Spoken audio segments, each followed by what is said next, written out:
Labi, tad lūdzu sagaidiet ar aplausiem Lienu Dubava, birža Nasdaq Rīga valdes locekli.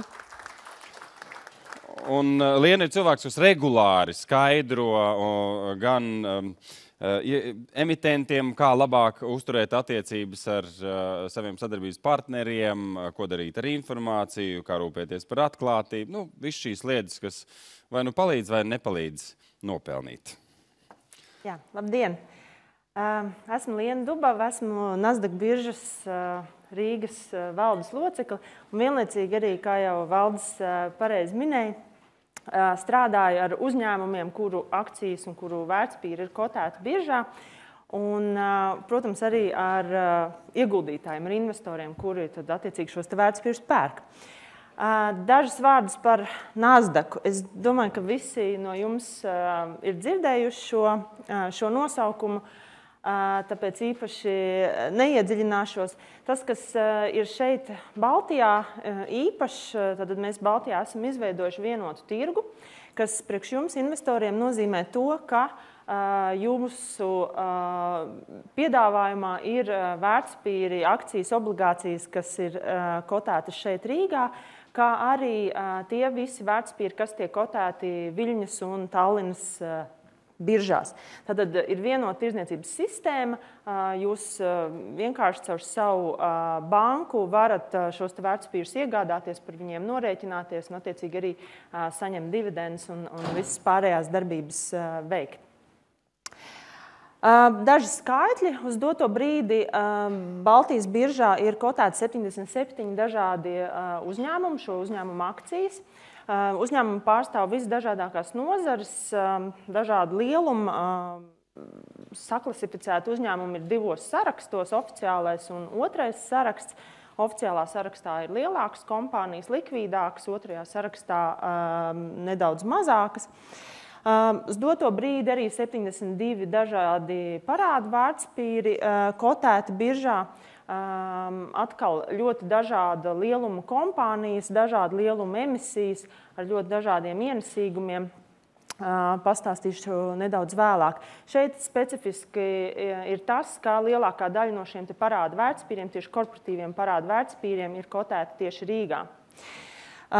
28 biržu biedri, tās ir banku brokeru sabiedrības, kurām ir tehniski iespēja pieslēgties biržas sistēmai un veikt darījumus, vairāk kā 100 informācijas izplatītāji un tirgus kapitalizācija attiecīgi 6,3 miljārdi eiro akcijām un parādu vērtspapīriem 4,6 miljārdi.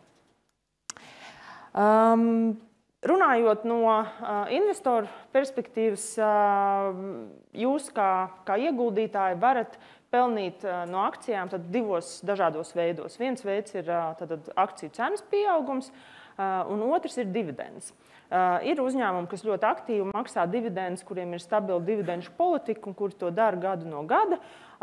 Eksperti par to izsakās dažādi, citi uzskata, ka šādam uzņēmumam visticamāk nav attīstības perspektīvas, un tāpēc viņš ir gatavs daļu peļņas izmaksāt akcionāriem. Ja uzņēmums šīs dividendes nemaksā, tad, protams, akcionārs sagaida, ka uzņēmums attīstās, viņa vērtība aug un attiecīgi arī akciju vērtība aug, un tādējādi arī akcionārs kļūst bagātāks. Tīri ilustrācijai gribu jums parādīt pāris tādus statistikas slaidus par to, kā tad izskatās biržas uzņēmumi.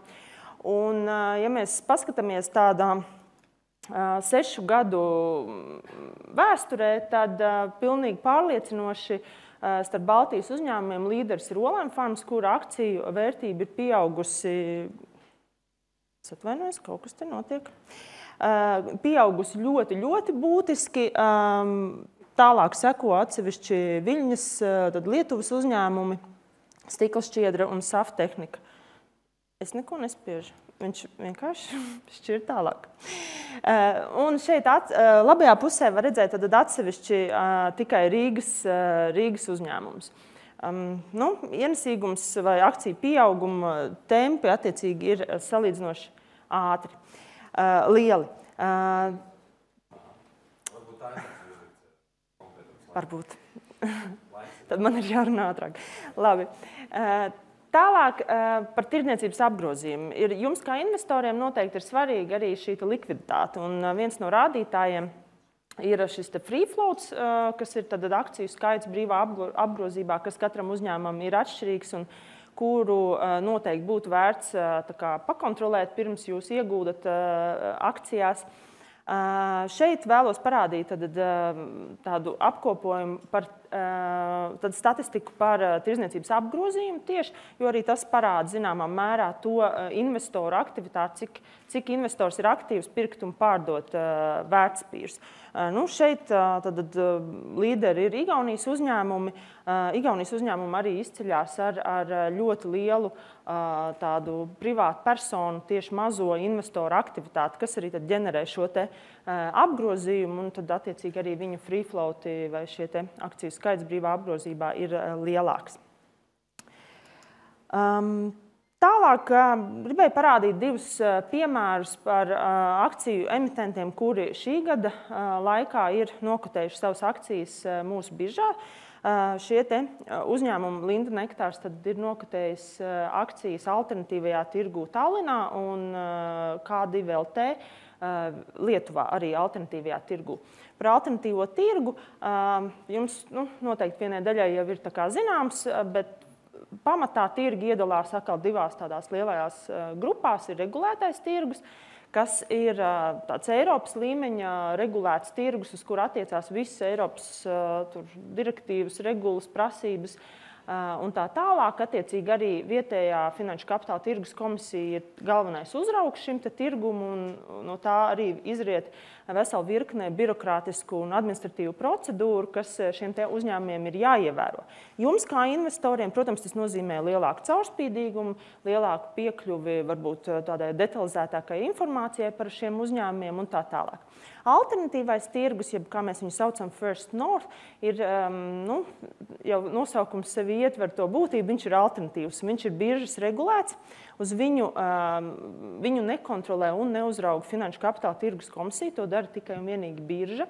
Šie uzņēmumi, kā likums, ir mazāki, viņu akcionāru struktūras arī parasti nav tik dispersas vai tik sadrumstalotas. Un, attiecīgi, tiek uzskatīts, ka, protams, investīcija šajā tirgus segmentā no investoru viedokļa ir nedaudz riskantāka, jo arī šiem uzņēmumiem ir mazākas informācijas atklāšanas prasības un tam līdzīgi. Šie divi uzņēmumi šogad, abi divi uzņēmumi maijā, veica tātad publisku piedāvājumu un, attiecīgi, piesaistīja salīdzinoši nelielas summas, tomēr paši uzņēmumi ir ļoti, ļoti interesanti. Tad Linda Nektārs uzņēmums, kas nodarbojās ar fermentētu dzērienu ražošanu, tad ražo dažādas sagatavas priekš sulu tālākas ražošanas koncentrātus, attiecīgi, un K2LT ir krematorijas. Lietuvā pirmais krematorijas, kurš tika uzbūvēts pie netālu no Viļņas, netālu. un arī, protams, ļoti specifisks bizness, tomēr ar diezgan skaidriem izaugsmes plāniem un ļoti, tā teikt, arī investoram ļoti saprotams bizness, ar ko tad nodarbojas krematorijas, visiem skaidrs. Tas par akciju uzņēmumiem Baltijas biržā. Par indeksiem. Ja mēs skatāmies uz indeksu performanci, tad zināmā mērā viņi sasaucās ar to slaidu, ko es rādīju iepriekš par šo akciju ienesīgumu. Ja mēs paskatāmies no gada sākuma, tad visi trīs Baltijas indeksi ir ļoti mēreni šūpojušies ar tendenci šūpoties uz augšu. Rīgas indeks ar zilo loku, jūs varat redzēt, ir izšāvis kosmosā, bet tas ir uzreiz jānokomentē, ka tas ir saistīts ar vienu uzņēmumu, tā ir Ventspils nafta, kuras akciju cena pieauga ļoti, ļoti būtiski pēc tam, kad uzņēmums paziņoja par akciju atpirkšanu. Tātad patreiz akciju atpirkšana ir noslēgusies un uzņēmums ir nolēmis iet prom no biržas. Bet efekts uz indeksu šī gadījumā bija diezgan būtisks. Ja mēs paskatāmies vēl lielākā vēsturē, tā kā no 6 gadu griezumā, tas bija tas moments, kad bija krīzes dziļākais kritiens un likās, ka visi dzīve un vērtspapīra tirgi ir apstājušies, tad arī no 2009. Gada faktiski šis pieaugums ir diezgan vērā ņemams. Ir tad attiecīgi tirgi, kas ir vairojuši savu vērtību vairāk kā par 200%. Tā kā, ja kāds būtu ieguldījis, droši vien kāds no jums ieguldīja akcijās 2009. Gadā, tad šodien varētu justies diezgan labu darbu padarījis. Tālāk, ja mēs runājam vēl, paturpinām par akcijām, runājam par dividendēm, kas tad ir tie uzņēmumi, kuri maksā dividendes biržā. Kā jau es teicu, lielākā daļa no viņiem ir jau, teiksim, ar savām tādām apstiprinātām dividendu politikām, ar kurām arī parasti investors var iepazīties, un mēs arī ļoti aicinām uzņēmumus šīs dividendu politikas atklāt, jo tas ir svarīgi investoram zināt, vai uzņēmums plāno vispār maksāt dividendus un kāda ir šī politika. Tad, ja mēs paskatāmies atkal statistiku reāli uz šiem uzņēmumiem, kuri šī gada laikā ir maksājuši dividendes, tad arī jāsaka, Latvijas uzņēmumi diezgan čakli dividendu maksātāji.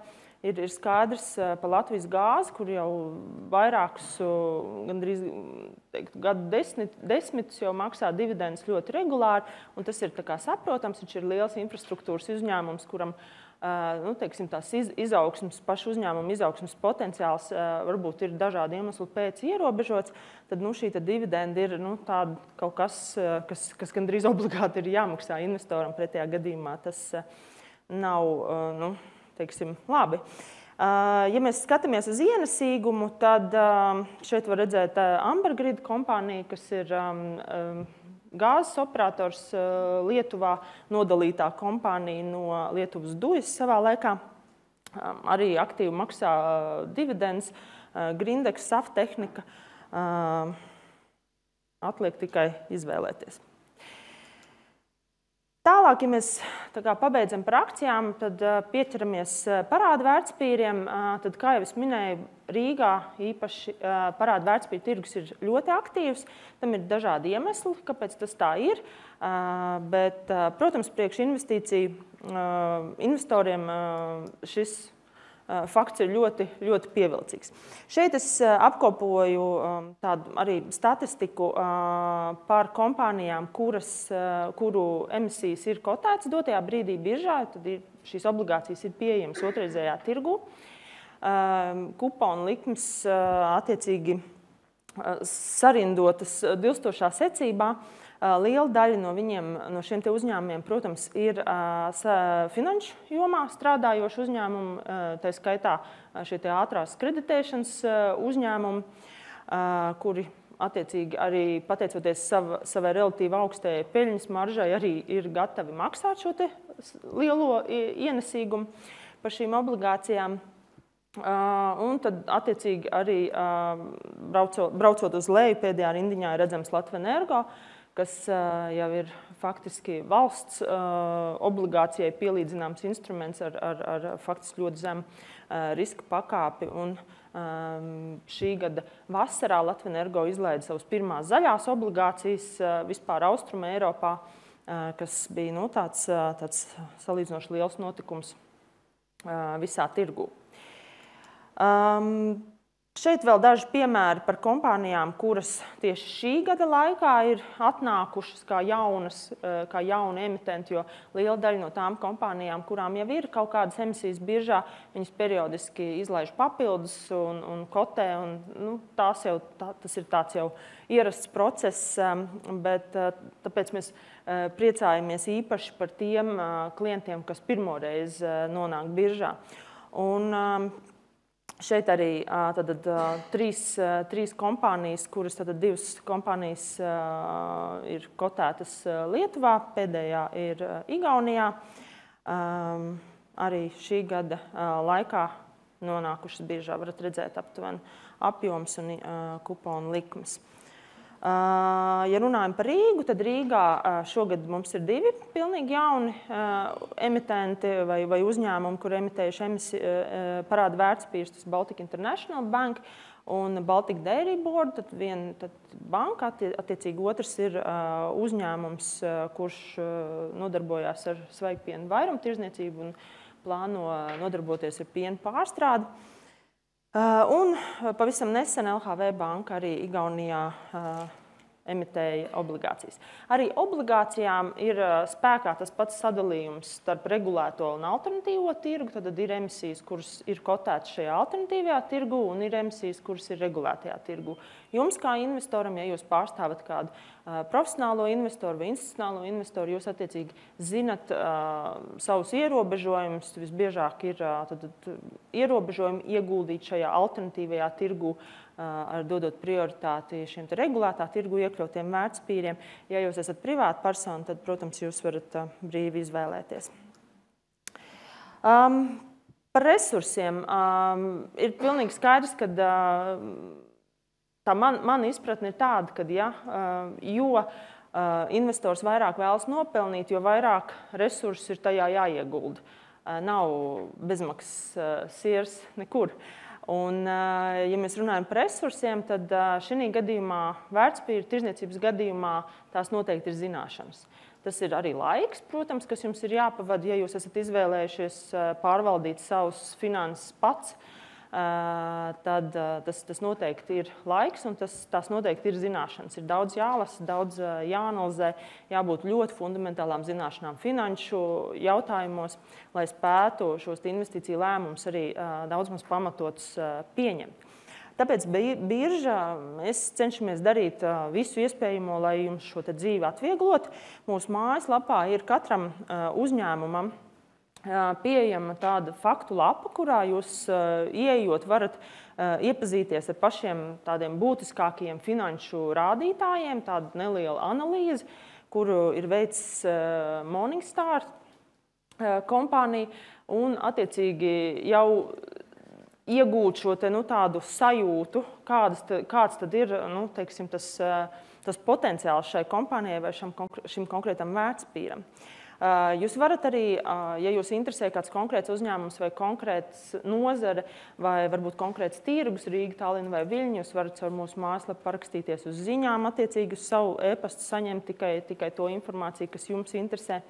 Tad jau kādus pēdējos 2-3 gadus mēs aktīvi aicinām uzņēmumus organizēt webinārus, kas ir interneta tiešsaistē iespēja pieslēgties un uzklausīt uzņēmumu pārstāvis, kuri prezentē savus finanšu rādītājus. Tagad ir noslēgušies novembra beigās, kompānijas viss iesniedz 9 mēnešu finanšu pārskats un ir jau grafikā pāris webināri, kas ir ieplānoti, kur kompānijas plāno skaidrot šos finanšu rezultātus un attiecīgi veido šo dialogu. Ir iespēja arī uzdot jautājumus tiešsaistē un tā tālāk. Tā kā ļoti, ļoti interesanti priekš investori parunāties ar uzņēmumiem. Tad organizējam arī reizi gadā tādus pēcpusdienas vai pasākums, kas saucās CEO Meets Investors, kas nozīmē to, ka uzņēmuma vadība nāk, prezentē un stāsta par savu uzņēmumu, par saviem plāniem. Autorijā sēž investori, faktiski jūs visi, un varat uzdot jautājumus vadībai. Parasti tā ir augstākā līmeņa vadība, kas nāk uz šiem pasākumiem. E-brokers, tas tāda specifika, kas ir pieejama bankās, kur jūs varat painteresēties, un šī platforma dod jums iespēju pašiem ievadīt pirkšanas pārdošanas uzdevumu, menedžēt savu naudu.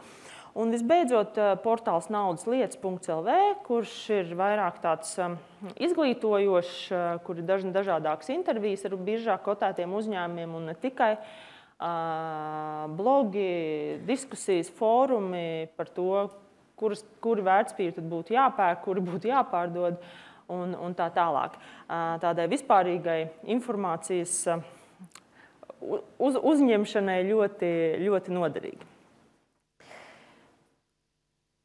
Tas arī no manis šodien viss. Es priecāšos atbildēt uz jautājumiem.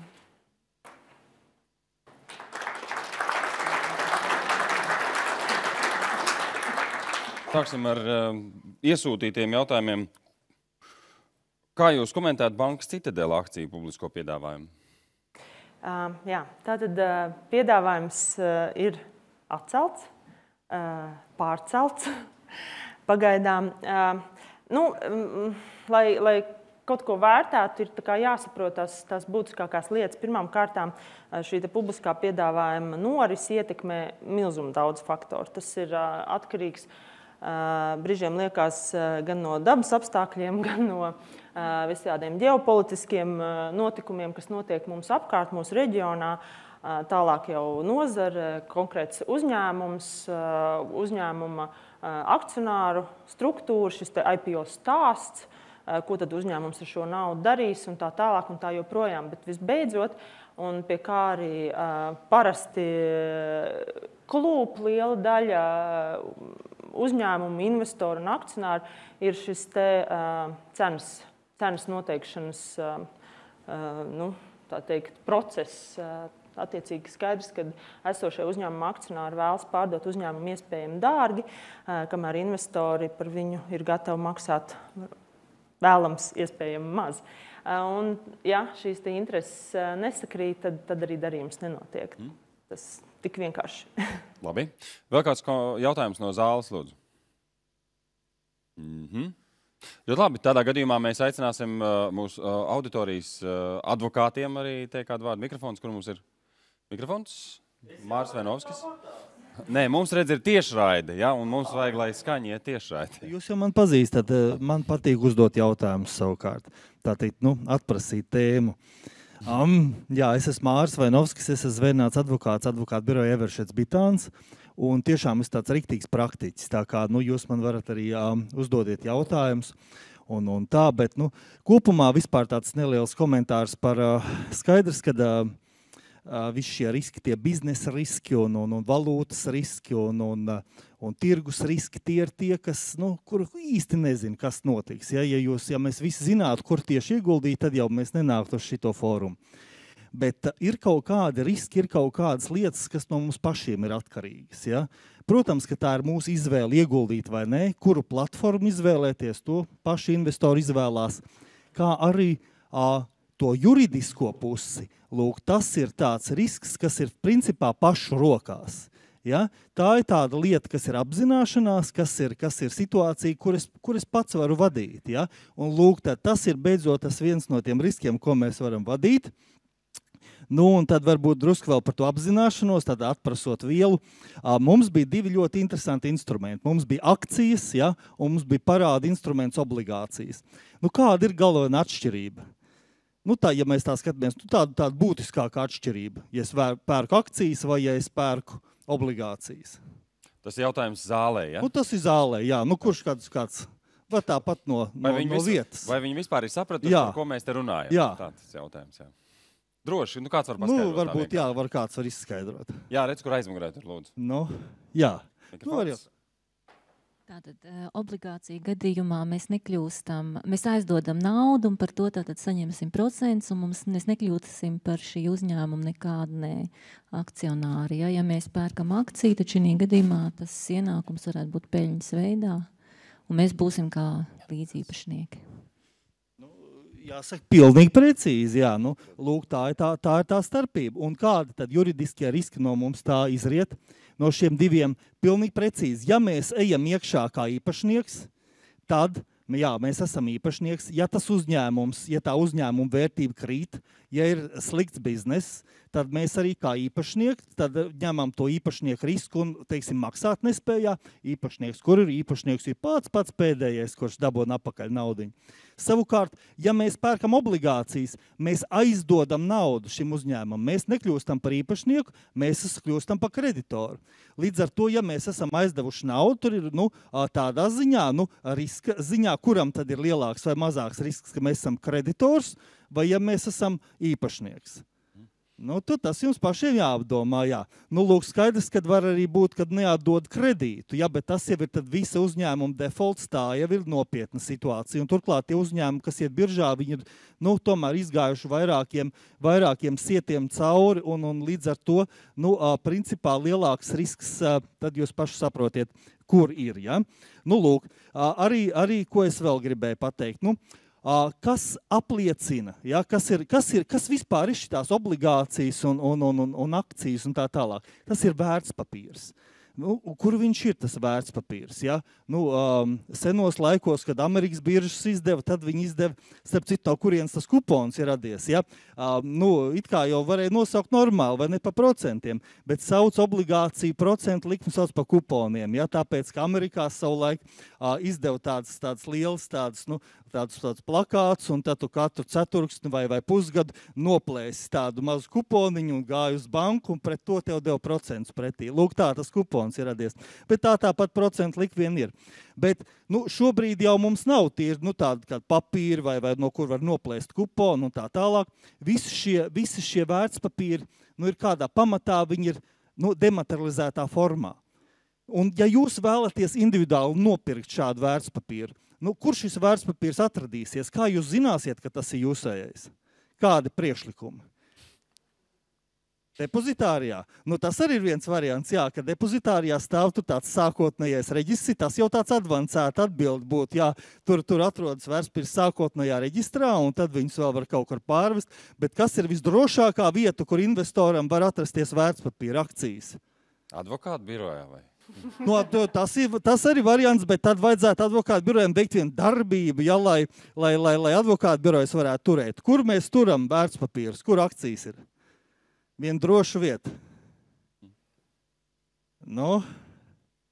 Finanšu instrumentu kontā, pareizā atbilde. Lūk, tas nozīmē, Latvijas likums pasaka, un tā ir viena svarīga lieta, kas visiem ir jāatcerās, ir prezumcija, ka tas, uz kura vārda ir atvērts finanšu instrumentu konts, un ja šajā finanšu instrumentu kontā atrodas šis vērtspapīrs, tas ir ieraksts. Tas ir vienkārši, ja jums ir naudiņas konts, tur rakstīts, jums pieder 1000 eiro. Tātad, un tikpat labi tur ir ierakstīts, kad jums pieder 1000 akcijas. Lūk, tas ir finanšu instrumentu konts, kurā tiek atvērts, un tas, kuram pieder finanšu instrumentu konts, pieder arī šīs akcijas. Ja? Un to var atvērt gan pats cilvēks internetbankā, finanšu instrumentu kontu, bet parasti, nereti tas notiek lielāku apjomu darījumos, tas notiek sadarbojoties ar vērtspapīru brokeri vai banku ar specializētu ieguldītāju, kurš tad jūsu vārdā tur tās akcijas savā finanšu instrumentu kontā. Un lai regulētu attiecības, ka banka nesajauc savu finanšu instrumentu kontu ar jūsu akcijām, ko vajag noslēgt? Līgumu, vienošanos, vai ne? Tas ir tas basics, tās ir tās pamatlietas, ja, ko es gribēju pateikt. Pēdējais vēl tāds komentārs par šiem te darījumu veidiem, kurus jūs varat veikt ar akcijām. Atkal, tā kā jums tas akcijas, tas kupons nav pieejams, ja jūs nevarat to, tas nav papīra formā, kāda tipa darījums jūs varat veikt ar akcijām, ja jūs viņus vēlaties pārdot? Tur ir, labi, es te pastāstīšu. Ja? Tā tad situācija tāda. Māri, jums ir vēl uz abiem 2 minūtes. Labi, bet tā ir svarīga lieta. Tā tad situācija tāda. Ja jūs vēlaties akcijas pārdot, jūs viņas varat pārdot saucamais caur biržu.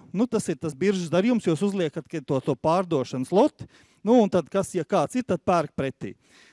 Tas ir tas darījums caur biržu. Bet tikpat labi jūs varat arī noslēgt līgumu ar kādu personu, un jūs negribat biržā rādīt, teiksim, šo te cenu.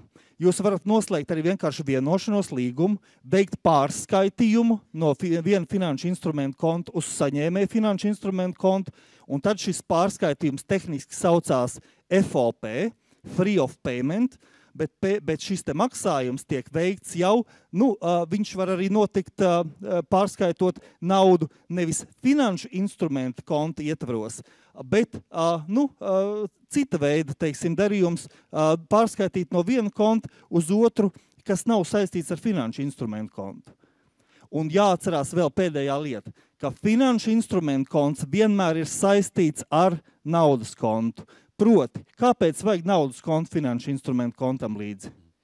Lai dividendes varētu saņemt un lai varētu veikt šos te norēķins par akcijām, kas saucās DVP, paši drošākie darījumi pasaulē ir DVP, delivery versus payment. Nenotiek piegāda, ja netiek saņemta nauda pretī. Un to kontrolē vairs nevis darījuma puses, bet tur var iesaisties arī principā depozitārijas un bankas. Nu, lūk, tas tāds īsais ieskats. Es domāju, vienmēr ir labi atgriezties pie pamatiem. Labi, paldies. Aplaus Mārim. Vēl tas finanšu instrumentu konts saistīts ir ar jūsu kontu, tāpēc, ka reiz mēnesī no turienes atvelk samaksu par to finanšu instrumentu konta izmantošanu. Tāpēc rūpējieties, lai jūsu akcijas vismaz kādu 3,50, kādu 5 eiro mēnesī nopelna, lai nosaka tās izmaksas par to kontu. Tik daudz vismaz. Es, piemēram, 3 gados uzkrāju kādu mīnus 150 eiro. Par spīti tam, ka regulāri saņēmu no TOLT, piemēram, 4 eiro dividendēs katru gadu. Tā kā, jā, tur jāskatās, jā. Tas ir atkarīgs no tā, vai ne, cik tev, jā. Tieši tas, par ko Liena runā, jā, ka tur derētu bišķi kaut ko zināt. Ar to Morningstar izlasīšanu pat nepietiek, es teiktu. Labi, es saprotu, ka mūsu pāriem advokātiem ir palikusi apmēram minus 30 sekundes, jā, lūdzu. Lien, bet tev beigās būs jāpasaka, vai viņi visu pareizi pateica, ja tur kaut kas nelīmējās, ja? Otrajā, labi sarunājuši, ja? Labi? Labdien, vēlreiz visiem. Mani tāds sauc Solvita Liepiņa, un es esmu PricewaterhouseCoopers vecākā nodokļu konsultante.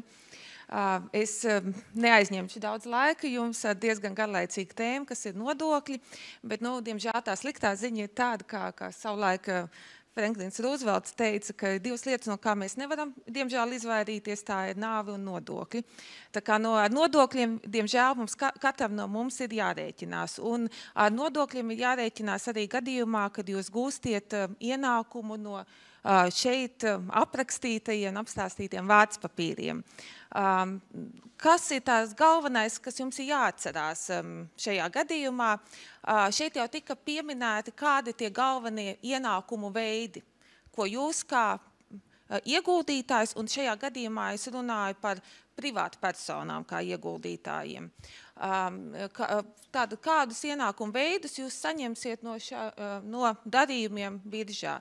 Tātad viens ir, jūs saņemiet dividendes, un otrs ir, es saprotu, akciju vērtības pieaugums.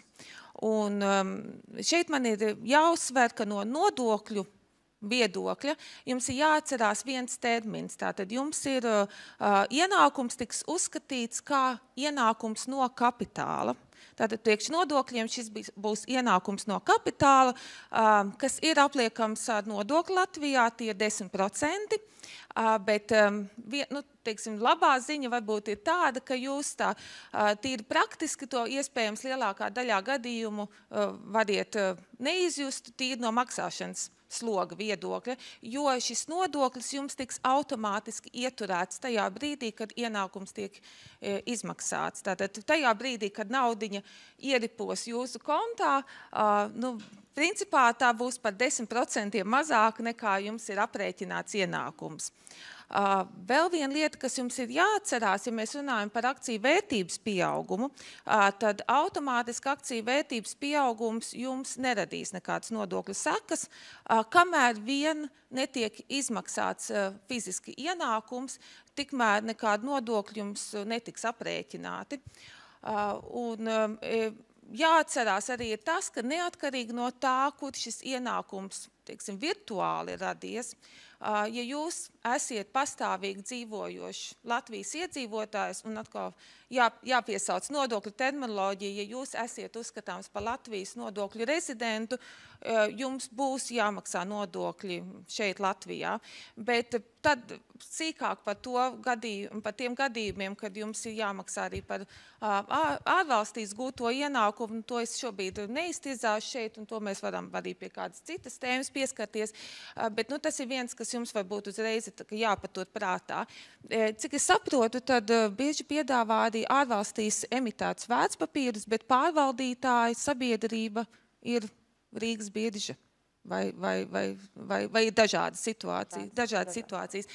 Visbiežāk ir tā, ka Latvijā tos vērtspapīrus, ko piedāvā jums iegādāties šeit Latvijā, arī pārvaldītāja sabiedrība ietur nodokli šeit Latvijā. Tātad tas nozīmē, ka jums tiks ieturēts 10% nodoklis. Ja ir ārvalsts pārvaldītāja sabiedrība, kas izmaksā jums nodokli, tad pilnīgi iespējams, ka jums var tikt ieturēts nodoklis arī kādā citā valstī. Bet tā ir tā diezgan individuāla situācija, un ja jums ir kādi jautājumi par šo, tad jūs vienmēr esiet laipni lūgt aicināti pie mums Presvētākās Klūpēs vai šeit pat. Jūs varat izmantot izdevību un pienākt pie manis individuāli, un mēs varam aprunāties individuāli, nekavējot visus pārējos.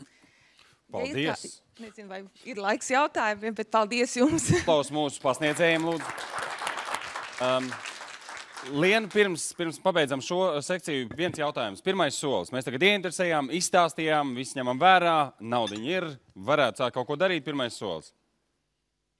Pirmais solis, droši vien ieiet nasdaqbaltic.com, palasīt, pakavēt laiku un tālāk jau doties uz banku. Uz banku. Tātad mēs vēršamies pie bankas un meklējam attiecīgo speciālistu, kas mūs nokonsultē.